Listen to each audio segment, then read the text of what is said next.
Have you ever felt on top of the world, energy pulsing through your veins, ready to take on any challenge that comes your way? Most of us, at some point in our lives, have felt invincible, unstoppable, almost godly.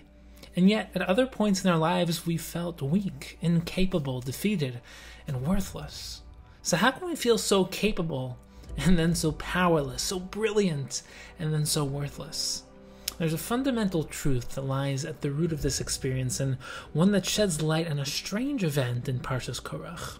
The story of Korach is often considered one of rebellion, an attempt to overthrow Moshe and Aaron's leadership.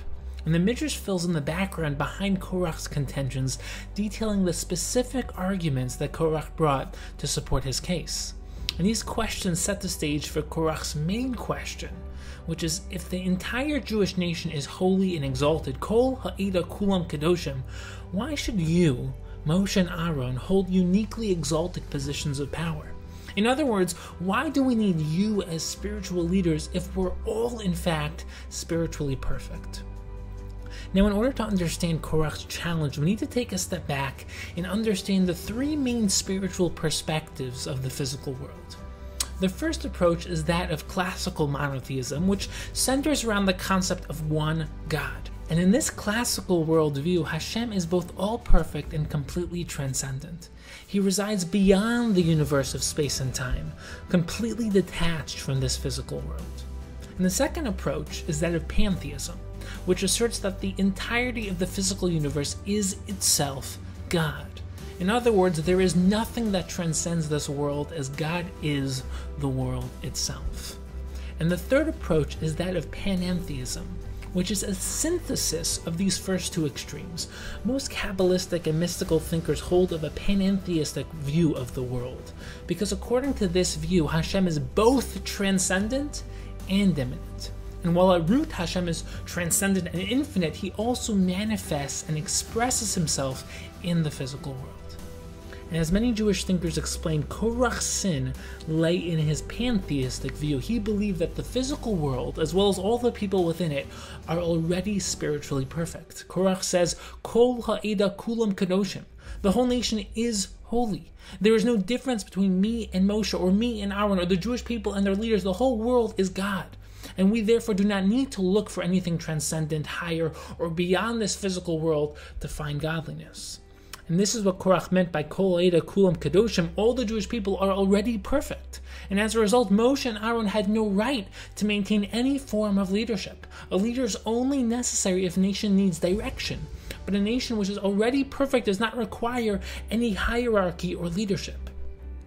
And we can now understand why Moshe asked Hashem to create a chiddush, a completely novel punishment for Korach. From a pantheistic view, everything in this world is already perfect, and consequently, there can be no chiddush, there can be absolutely nothing new. And therefore, Moshe asked Hashem to add something new to the world, a novel phenomenon, thereby punishing Korach midah k'neged midah, measure for measure. His very claim would be undone through his punishment. He claimed that there is nothing outside the limited framework of the physical world. Nothing new can be added. So as a result, Hashem created a new punishment just for him. And this is also why Hashem specifically chose to have the earth swallow Korach up.